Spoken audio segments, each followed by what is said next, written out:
Welcome back to another poker vlog. In this vlog, we play a massive 25-50 game and we're in for the max, which is $10,000. I am completely kidding. We're back at Poker House Dallas into the 1-2 game for $500. Let's go. In the first hand of the session, we looked down at 4-5 offsuit from the button straddle. 4 players decided to make the call and I decided to check my options. So we're gonna go 5 ways to a flop, which comes 6-Jack-3. Pretty good flop, all things considered. We flop ourselves an open ender. Action checks to the under the gun +2 player, and he puts in a small bet of $10. The cutoff player decides to call, and we're going to be making the call as well. Everyone else folds, so 3 ways to a turn, which comes another jack. Under the gun decides to lead out again, but this time for $25, which is still a pretty small size bet. It definitely feels like he either has a 6 or a jack here. And when the cutoff player folds, I think we could be putting in a raise, but we're only really going to be getting 6s to fold when we do that. So I decided to just make the call here in position. And the river comes a beautiful deuce of spades, so we make our straight, and our opponent doesn't stop betting. He bets out again for $40.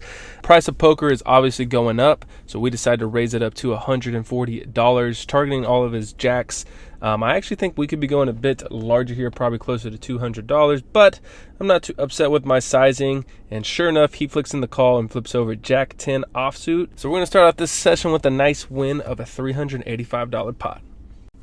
Next hand of the session, we look down at Ace King offsuit from the low jack, and when action folds to us, we decide to raise it up to $15. Only the button player wants to tangle, so we're going to go heads up to a flop, which comes pretty good. It comes King 10 deuce 2 diamonds 1 club.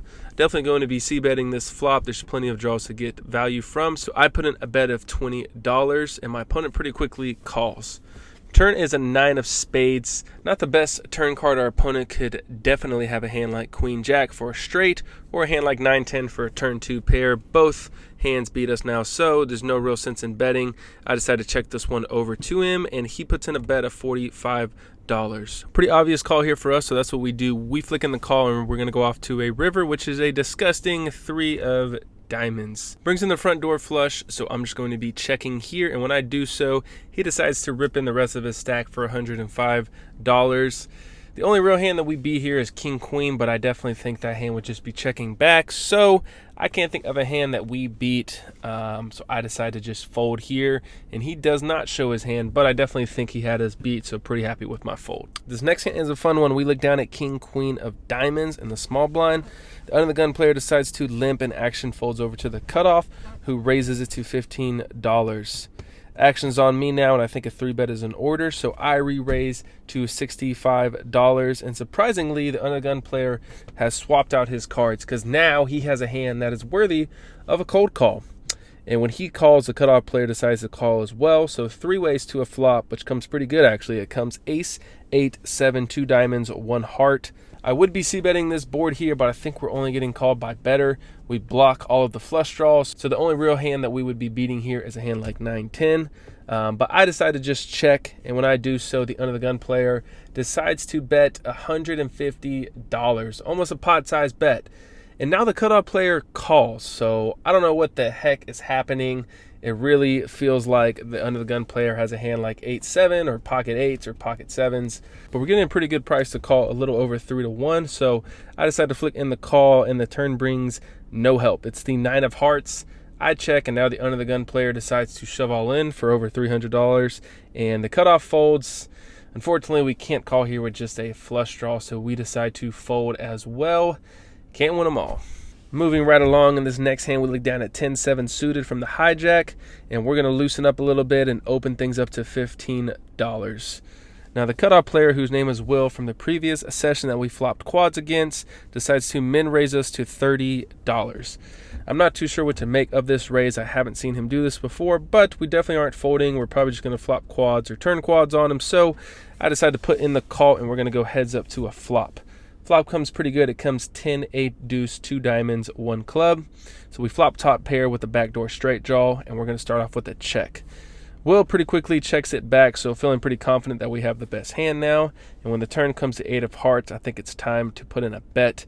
I decide on a sizing of $30, targeting all of his hands containing 2 overs, like Ace Jack, Ace Queen, or King Queen, and he pretty quickly makes the call. Now the river comes the 9 of hearts. I don't think a bet accomplishes much here, but I think a check could induce a bluff. So that's what I do. I check it over to him, and he takes the bait. He bets out for $65, and we pretty quickly make the call, and he mucks. So we're going to scoop this $253 pot. In this next hand, we look down at ace-5 suited on the button straddle. There's 4 limps to us, and we raise it up to $35. And obviously, under the gun, the +2 and the hijack player are going to call because we're in Texas. So we're going to go 4 ways to a flop. Flop comes out jack, jack, deuce, 1 diamond, 2 hearts, and action checks to me. Now, this isn't a very good board for my hand, but when every other player in the hand limp calls pre-flop, I think a lot of their holdings are just going to whiff this board. So with that in mind, I put in a C-bet of $50, and sure enough, everyone missed, and they all fold. So we're going to scoop this nice little $140 pot. Not a very interesting hand, but I wanted to include it because there's plenty of hands just like this that occur throughout the course of a session. And I think if you can win these hands or win at least a few of them, they're going to equate to you winning a lot of money and contribute to you being a winning poker player. So just wanted to include this one in there. All right, we're in Dallas, so it's only right that we pick up the Cowboys from middle position. There's 1 limp to us, and I raise it up to $16, and the small blind and big blind both call. 3 ways to a flop, which comes 10, deuce, ace. Of course, 2 hearts, 1 spade, and that disgusting ace is on the board. But I still think that we can get value from some flush draws here or even a 10. So in action checks to me, I decided to put in a continuation bet of $20, and only the small blind calls. So we're going to go heads up to a turn, which is a 7 of spades. The small blind checks, and I think I make a mistake here of checking back. There's still plenty of draws to get value from, and we can't always put our opponent on an ace. But in the moment, I decided to play it cautiously and check it back. Now, the river comes the 9 of diamonds, and this time the small blind decides to lead out for $25, which definitely feels like a blocker bet to me, but there's no sense in raising. We're only going to get called by an ace or better. So I just flick in the call, and he flips over 8-7 for just a pair of 7s. So we're going to scoop this $158 pot. All right, in this hand, we are on the button straddle, and we look down at the Cowboys once again. Now, the cutoff and the big blind player both call the $5. Of course, we're going to be raising it up here, so we make it $20, and the action is back on the big blind player, who apparently now has an amazing hand because he re-raises to $100, leaving himself only $40 behind.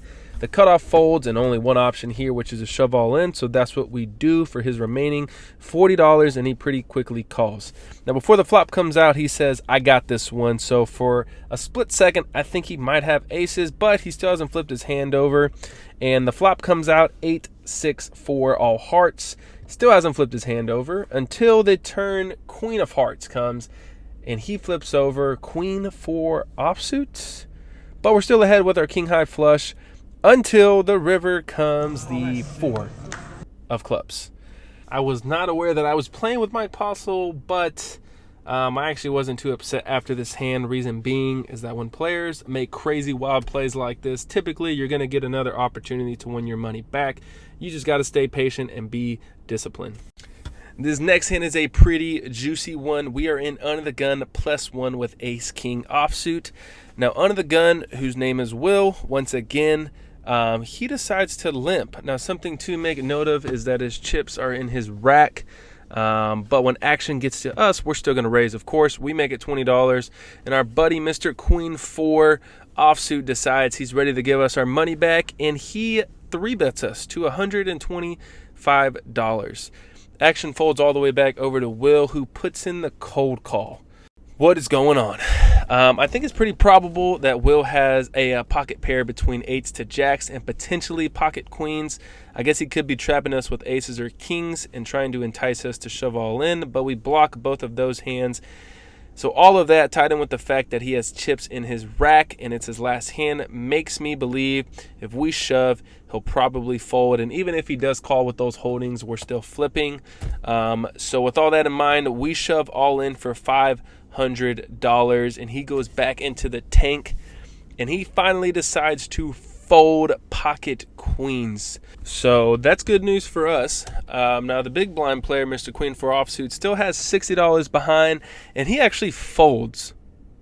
Just kidding. Of course he calls, and this time he flips over pocket fours, so we're going to need to spike an ace or a king, and the flop brings immediate help. It comes king, 6-5, rainbow. The turn comes the queen of diamonds.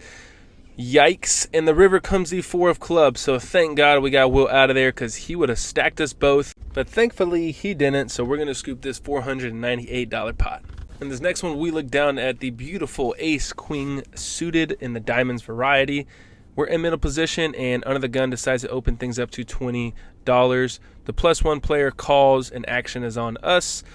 We decide to 3-bet this one up to $80. Action folds back to the under the gun player who sticks in the call, and the +1 player folds. So we're going to go heads up to the flop, which comes 8-5-5 rainbow. He checks, and I put out a continuation bet of $75, and he pretty quickly calls. Off to a turn, which comes the four of spades, and he checks it again. At this point, I think his most likely holdings are pocket pairs like 7s, 9s, or 10s, but he could also have a hand like ace-king or king-queen suited.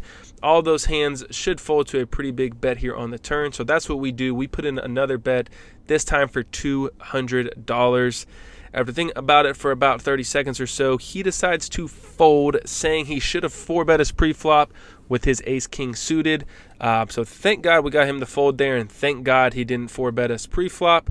He's obviously a really good player, so pretty happy to win this pot against him. In this next hand, we look down at the snowman on the button straddle.